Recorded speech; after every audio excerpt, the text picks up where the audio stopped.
Assalamualaikum warahmatullahi wabarakatuh. Palawargi kaum dangu anak kusim kuring di pika cinta manga orang teraskeun deui ieu dongeng anu judulna Berit Bodas. Dina waktos ieu minca ka bagian ke-19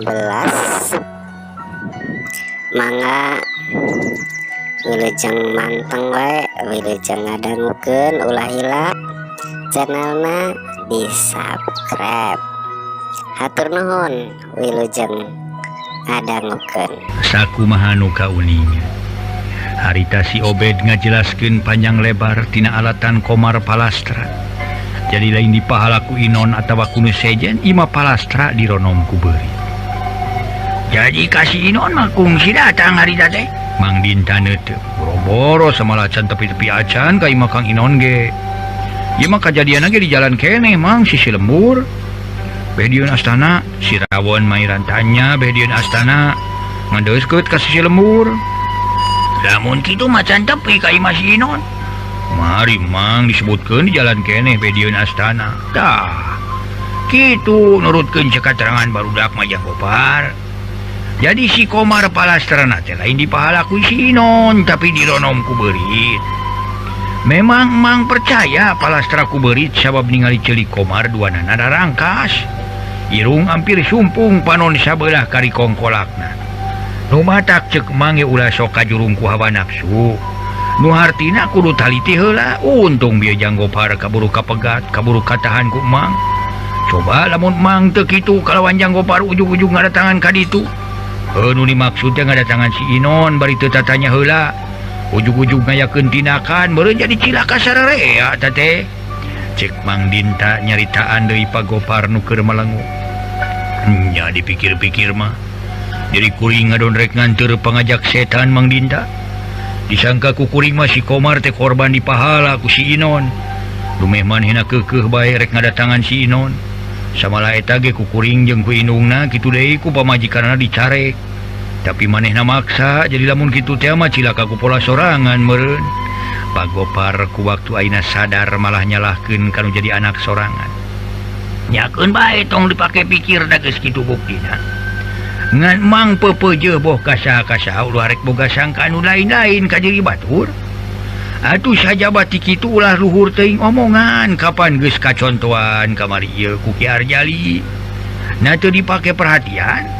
Kapan manehna ge korban teh tina alatan tas maehan Berit. Kitu deui ka ilaing Obed, Rawon, Poma sing jadi pieuteungeun. Ieu kajadian ulah aya kajadian samodel nu geus-geus.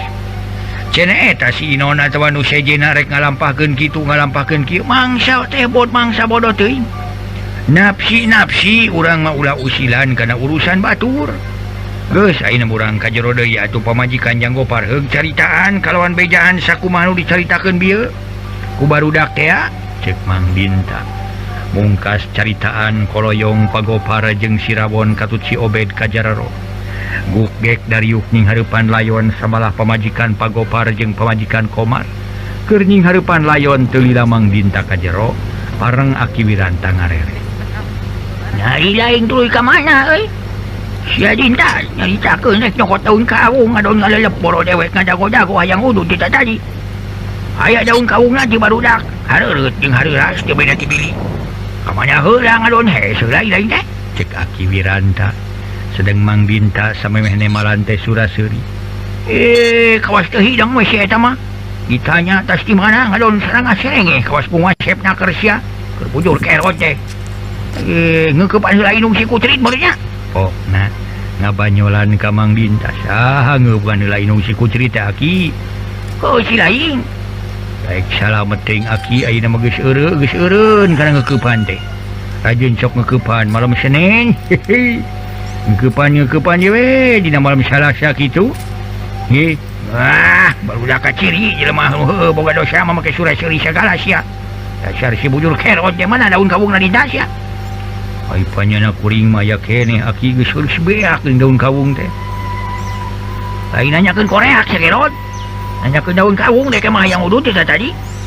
gebir saliwang kawas aki-aki we si lain cek Aki Wiranta matak pika serius bisa kabatur nyebutkeun saliwang padahal maneh nu salah reung Mang Dinta nyebutkeun geus majarkeun cenah manu koreak atuh anu karmit sareu-serian tah ayeuna tah aya daun kawung mah kita tong sieun dah Mang Dinta nuna dompet bako mun kita tadi sia moal dewek ngama kasih lain deuleu Aki Wiranta ngabangan ngalaan bako sarokoeun jeung daun kawungna tuluy udud ngalepus geus kitu mah para mitra sadaya jep anu karemit jarempe nama-nama simpena peuting ari pamajikan Komar harita ka dapurna heureut rek nyuguhan anu karemit dibaturan ku si Rabon nu karemit aya puluhna urang sabagian di tarpas sabagian deui di tengah imah tapi saurang ge eueuh nu ngaromong duka hoream duka eueuh pi omongeun keur kitu cungungung kadeng peuting harita anjing babaung hawar-hawar taksiran di lemur nu sejen euleut sawatara menit ti sabada ngadenge anjing babaung selangseng kuno karmit ditepas ka ambu bau menyan meuni sega sararea pada ungas ingus samal aya saurang nu nanya ka baturna nya bau beuleum menyan euy di jero kitu meuleuh menyan euy atuh da eueuh nu parupuyan di jero ge tema baturna bari ngaloa tina lawang nempo ka tengah imah waina mah ka ambu euy aduh sengit minyak deui mah eueuh ni mal barak kieu angin-anginanya ibu punuk dewek ting puringkak euy cek nu saurang deui bari nyabakanna punuk ciri ieu di buruan imah Komar atrana kersor awewe seuri ciciri hilang puguh nu ditepas pada ting curinghak pada ngarasakeun ari katamah-tamah kuno saurang katingali di buruan siga nu ngabeleg-beg bodas samalah siga nu ugag ieu grek nyampeurkeun per nu ningalieun teh kontan ngaleper tuluy noelan kanu gijireunana kalawan tutunjuk kaburuan da puguh jelema keur dirobeda kurasakeun katamah-tamah ningali nu ngabeleg-beg bodas ugag-igeg di buruan atuh teu mikirkeun kana naon-naon ujug-ujug beretak lumpat ka jero baturna kurang leuwih 8 urang kabawakeun ting gurutak ka jero bari terus ngahep-hep di sisi juru sisi bilik malah pantona ge aya nu nutup astagfirullahalazim nah aya naon barudak ngadonting gurutak kitu kawas barolona keurnya aya naon teh Mang Dinta ngarasa kaget campurkeun tapi saurang ge eueuh nu nemalan gawena ting purungkul montok sok arocon sia kunjuk rabun anger sia hareureui teh mun aya pihituteun jebakok sia ku aing deuleu Aki Wiranta siga nu milu keuheul nah atuh ari Mang Dinta jeung Aki Wiranta tas nyararita kitu kasamung deui anu leuwih sieun harita layon Komar katingali ku sararea siga acengkat lalaunan beuki lila beuki luhur porosot tungtung samping kebat nu dipake rurub teh morosot ana breh burutak sabagian loba lalumpatan ka dapur nu asup ka kamar rumeh ningali bebengetan layon beuki teu puguh rupana nu tadi panon aya sabelah tapi ku ayeuna mah duanana jadi eueuh panon ukur kongkolakna wungkul ngolokor untuk nyerengeh siga sihungan cerit inung Komar ngajerit bari tiba baranting lumpat ka dapur tong boroning nu sejen atuh para mitra kasebut awewe sanajan pagoparge bapana Komar make ngejat taksiran gila jeung sieun ningali bebengetan layon Komar anakna jadi kitu nah nu teu ngejat teh duaan di antarana Bah Dinta jeung Aki Wiranta ret-ret mayit rarat-reret ka sisi kagigir bari saranga serenge sedang di luar sora awewe kadenge seuri ciciri hilang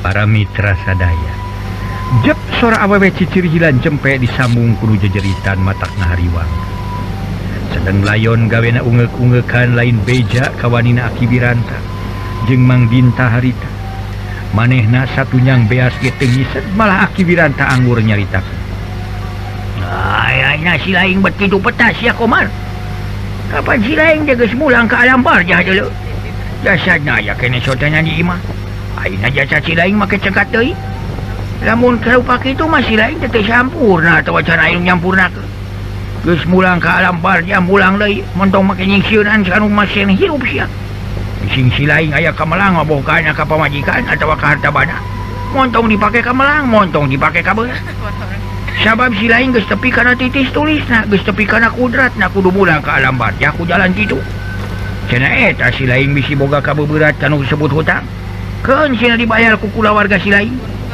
dosa perdosaan atau kesalahan si lain boh kanu jadi inung bapak boh kanu jadi pamajikan jeung tetangga moal burung diampuran sukma si lain ulah kumalayang teu puguh ngancikna ulah rek sulup sumalinu ngaraga sukma ka sasa oge sabab geus beda alam brah kan itu geura mulang nu asa ti Gusti sing balik deui ka Gusti sok kan itu dinta geura bahanan Fatihah ku ilaing euy dabongan saurang ge eueun nu harideng naker kawas lain geus karolot teh lain heug kita tadi ngaraji atau mang macakeun Fatihah tah teu kitu ge maca surat Yasin piraku di antara sakitu loba eueun nu becus Fatihah acan mah heueuh hari tadi aya nu mangajikeun eueuh dinta cek Aki Wiranta sanggeus nyaritaan layon anu keur cungeli tumanya ka Mang Dinta kalawan ngareret matak eueuh Aki si lain teu deui nya henteu kabur ku gempur sajabat ti kitu teh bieu babadamian heula jeung Janggopar di dapur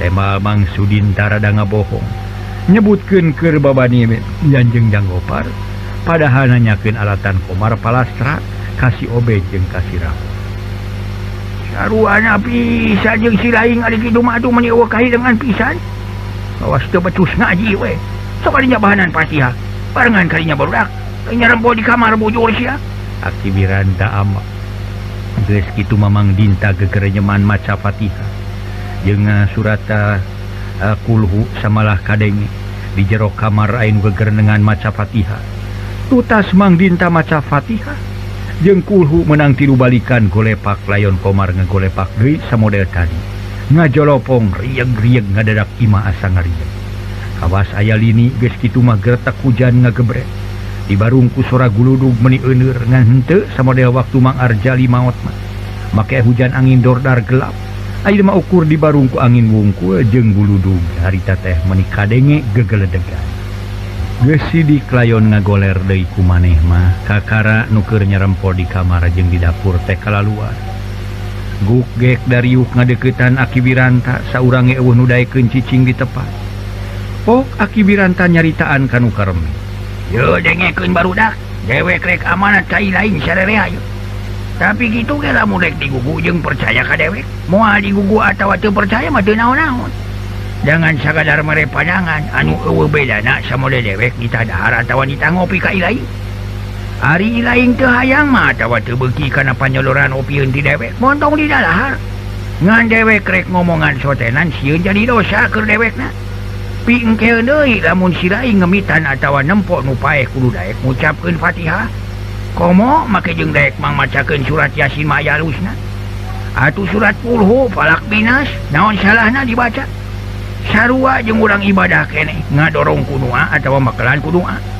jadi lamun urang kapapatenan kudu jadi kudawarga lain kudu ngiriman opieun da opieun mah moal tepi kiriman teh ku doa rek ngiriman opieun mah lain garu geus maot sia tapi kudu masih keneh hirup contohna baheula dewek keur ngumara di bawahan kaler dewek boga tatangga parang manehna teh boga pamajikan maot kurang leuwih geus sataun maotna dina hiji mangsa manehna barang beuli bangsa bubuahan jeung kadaharan sejen dasar dewek boga bibir sok talete ceuk dewek teh keur naon eta meuli bubuahan meni rupa-rupa kitu jeung kue sagala rek boga hajat nunatan atawa rek ngawinkeun adipokna teh har ari mang cenah kawas teu nyaho we kapan kuring ditas ditinggal hirang kuring jadi pamajikan ayeuna kuring rek ngiriman ku bubuahan mangkani karesa pamajikan kuring bareng harita aya jalma nu jajalu ka manehna nepi ka teh atuh mere pangaji saperak-perak acan eta atuh anu jajaluk teh cukup dibere ku maaf jeung parasaban aya deui nu kieu nyebutna teh teu meunang ngopi atawa teu meunang barang dahar di nu maot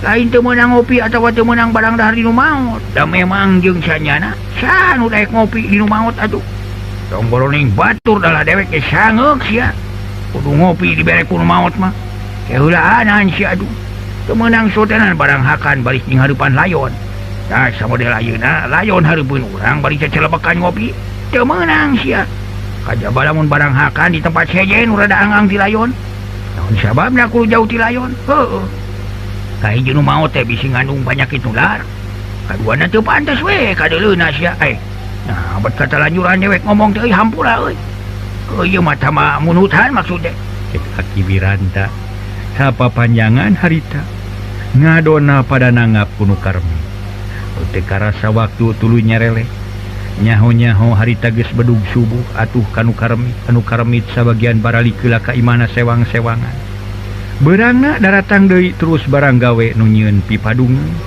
nu nyieun keur tutungul jeung liana ti eta kaperluan maji Lincah ka pukul 11 harita layon geus beres kalawan tuluy dikubur di astana nu pernahna teu sabara jauh ti imah nu kapapatena. Geus aya korban sababaraha urang mah di harita eueuh kajadian maot di rogahala ku bangsa jurig atawa ku beuk. Ari lain kitu mah nu maot alatan ku geri. Atuh masyarakat unggal lemur geus tarenang deui teu ngarasa sieun atawa keung ning hareupan peuting. Malah loba deui nu sok ngandir cai mapai-mapai solokan tara manggihan naon-naon. Es kuning tenang lain bobohongan. Ngan kaayeunakeun loba nu nyaritakeun perkara kaayaan Inon, katingalina asa beuki senang. Imah geus robah tina panggung jadi duduk janela. Tekung sisa tahun robah jadi gedong, paparabotan rumah tangga perfect. Atuh kitu deui pakaiana beuki lila beuki nambahan. Pepelakan mulus kalawan teu oleh jadi duit bae. Tapi ari barangasan mah para mitrana anger teu oleh saha oka dua gaplok. Tong boroning kanu sejen kasebut ke anak pamajikan atawa ka batu. Dalah kanjungna pituin wani sosorongot wani nengeul. Sajabati kitu onon si Inon sok nyuran irungna. Sedengkeun pakaian anger we sawajarna kasebut lega pakaya. Loba ingon-ingon can katingali make pakaian alus. Lamun nying hareupan malam Salasa Jumaah sok ngadaharan bebeutian atah. Samodel sampe, uwi bolen, taleus jeung suuk pamajikan sok rajin ngarasa aneh ku polah nu jadi salaki. Sok ngadaharan bebeutian atah. Ngan teu wani nanyakeun. Da eta cenah geus apal kana adat pangadatanana. Inungna ge katelah maesah kahalangan ku saminggu di sabada di banjur ku Inon tina pasal poe segon. Isukna kungsi inungna ditajong bobokongna pedah nanyakeun Inon sok ngadaharan bebeutian atah. Atuh inungna nu tadi-tadi geus sadar teh manggih deui ka nyeri. Nepi ka maesah geus 3 kali ragrag kecap nyebutkeun sia mah doraka. Si horeng pangna Inon kitu teh geus katerap ku pangajak hawa setan. Bari perwatakna ku perkara loba dunya. Leungit rasa di kamanusaan jeung rasa kadorakaan teh. Nu puguh rasa aing bener sorangan. Rasa aing lega pakaya loba dahareurna. Lengusna kabatur lain lumayan kitu deui dina meditna teu katulungan. Tong boroning dipuntangan tulung ku deungeun-deungeun. Sakalieun dipuntangan tulung ku makmur ge. Sasat ku mitohana di mana teuing daek mere. Cukup dijawab ku eueuh jeung teu boga. Ari Nyi Sarti pamajikanana teu bisa majar kumaha sanajan kudu jadi indung sorangan nu jadi indung gegelepekan aya pangabutuh ge teu bisa nulungan kitu sotenan lain kabawakeun medit kudu jadi salaki tapi da ku sieun komo kitu Inon beuki dieu beuki barangasan temahna bakeur Nyi Sarti bati bingung rek barang bere kanu jadi indung pribadi teu wani sok nepi ka indungna Nyi Sarti ke ayeuna geus tara datang-datang deui kanu jadi minantuna. Dina hiji poe para wargi kaum dangu kirawan Cihaneut moyan. Nyi Sarti jeung maesah mitohana arinit ka kebon nyaeta boga korede. Ari Inon aya di imah samalah harita keur ngadaweung di tepas. Bari awakna dibubuligir teu di kaos-kaos acan. Taksiran teu kuat ku hareudang bayeungyang. Kawan tu harita teh.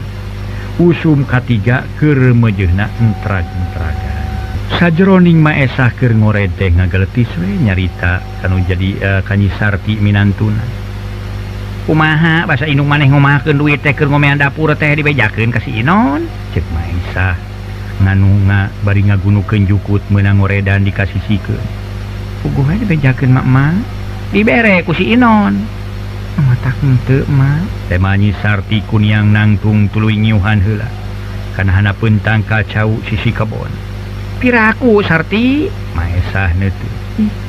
Ari emak nyaan teu dibere keur naon abdi ngabohong. Tema Nyi Sarti sajelasna. Beuh tampolana eta si Inon meuni teu karunya-karunyaeun nya. Nu jadi mitoha aya pangabutuh sakitu ge meuni teu daek nulungan. Kumaha pipikiranana cenah nya geus puguh kanu jadi indung sorangan. Heuh ka emak. Di mana teuing darek barang bere keur meuli seupaheun. Ayeuna mah kieu we ceuk Mama Sarti nya.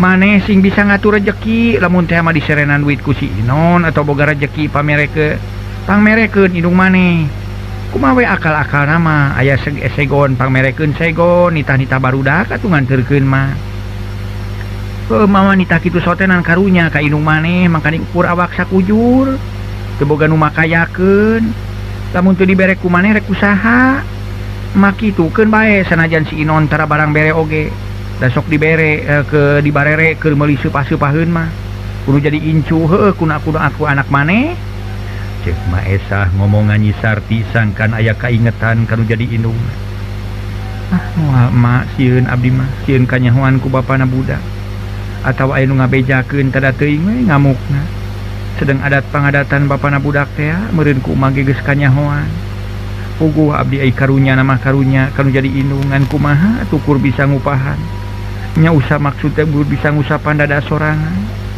jeung di kapok basa mangkukna abdi ngirim kejo awug nitahan si Emen keur emah parang harita si Emen paamprok jeung bapana dibabakan meniti popolotot kanu jadi anak ge make nyebutkeunna ari sia jeung anak pamajikan geus teu hayang baranghakan gableg kejo awug sakitu meni dikirim-kirimkeun lebok angguran ku anak pamajikan sia pok-pokana teh si Emen atuh ku si Emen teh taksiran dibejakeun ditah ku abdi puguh we ari datang bapana budak ka imah gara atuh gantawang teh nyarekan lak-lak dasar pokona maka abdi ngagoblog-goblog sia majarkeun abdi sumput salinung lamun abdi teu buru-buru turun masih gana turun disiksa nu mata kapok abdi mah lain teu hayang barang bere kanu jadi kolot sorangan cek Nyi Sarti nyarita bari carinakna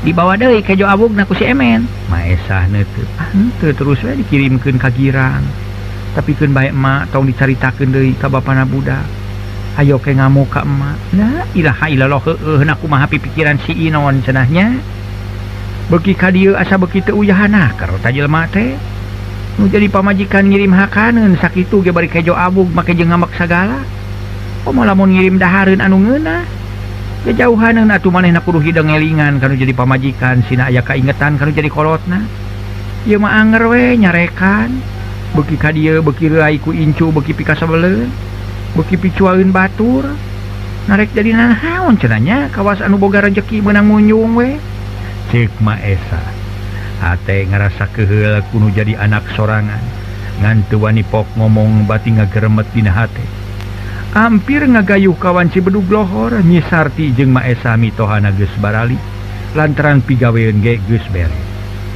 sadatangna ka imah Nyi Sarti terus mirun seuneu rek nyangu ari Maesah nyimpang heula katampian bari mawa eceng jeung genyer meunang ngala tina kotakan sawah ti poe ka poe ti minggu ka minggu ti bulan ka bulan meuni asa nyereleknakeun bari teu karasa majuna waktu ninca ka taun anyar deui dina bab kasinugrahaan ma Inon asa beukin harita teh para mitra asa beuki nanyung ku urusan hartabana beunang disebutkeun saantero masyarakat di desa jeung manehna mah pangyong colangna ku urusan pakaian sajabati mineng ngagade sawah jeung ngakebon batur di wuwuh meulian atuh ari kitu teh mah pantes keur Inon rek weutuh rek loba pakaya ge sabab teu loba nu nyoro ukur manehna jeung pamajikan katilu indung da anak-anak nama tiluan ge geus tara bakal geus rarumah tangga bari aya dina kamajuan nu cikal katelah Emen digawe di hiji proyek nu pangais bungsu katelah kemon dagang di Jakarta ari nyinani nu bungsuna sanajan teu usah ge da puguh boga salaki dagang di pasar kana bodasan nu matak pantes keur Inon rek ngahenang-hening oge paling kasoro rejeki ukur ku incu itu ge tara unggah poe kapentaan rejeki ku incu sabab sok dicarek ulah mentaan rejeki ka ku inung bapana memang ku pangrasa jalma maka asup diri Inon hirup teh asa rek anger bae boh anger dina jagjagna boh anger dina bab kasenanganan samalah kuno teu ngarti mah bari nganteur hawa nafsu dina urusan kasenangan ku perkara kadunyaan hayang leuwih loba geus aya sakieu hayang katamahan geus katamahan hayang deui leuwih ti kitu padahal kaayan hirupna manusia teu bisa langgeng atawa teu bisa anger nu jag-jagkeun aku gering keun aku ropo kulita peungkeur jadi meotan buuk meles jadi bodas untu rempeg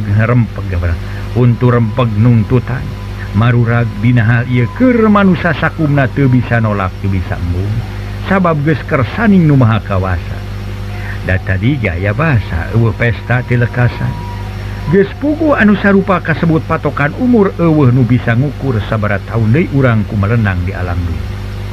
Dina geus dimangsakeun dipunut ku nu maha kawasa mah para mitra nu beunghar ku raja kaya teu mawa jarum potong-potong acan ka alam kubur, nu pinter tur pangkat teu mawa kapinteran jeung kapangkatanana, kitu deui nu lara masyarakat jeung nu miskin teu mawa kamiskinan, nu dibawa lintang ti amal perbuatanana nu jeung kaimanan tur deui nu dipirido ku pangeran. Sakumaha nu kauninga parobahan hirup jeung kahirupan karanapan ku Inon. Tadi nama Inon kacida getona ngurus pakaya teu mikirkeun kana panas poe teu mikirkeun kana hujan. Geus puguh heuti beurang sanajan ceuk paribasa janari tengah peuting teu waleh tulaten kana pakaya. Batur mah geus aya 2 liliran sare manehna masih keneh kekelemetan ngan direcai. Sigana teh geus eueuh kasieun eueuh kakeu. Tapi lila-lila mah Inon dina kasekutan ngurus pakaya jadi ngurangan. Sabab tanaga jadi leuseuh ari katama-tama ayeuna Inon katarajang ku hiji panyakit arateul. Beurang peuting gawenangan gegetret-ret tampolana lamun ngarasa pusing keur ngagaro teh lain ku kuku tapi ku peso. Ngan henteu we digusru ku parud atawa disisit ku peso mah tina bakatingku teu kuat-kuatna nahan panyakit arateul. Majarkeun teh asa renyem rum-ram marerang padahal kulitna nu biasa eueuh bentol-bentol acan atawa barentus. Lila-lila mah bitisna jadi jariih da eta sok dikerokan we ku peso. Dina hiji poe Inon tatama ka urusan kampungnya terek ngubaran sukuna samalah dianteur kuno jadi pamajikanna. Mung hanya kal waktosna seh. Teu hilap simkuring ngahaturkeun nuhun ka palawarga anu parantos subscribe ieu channel. Hatur nuhun pisan permios.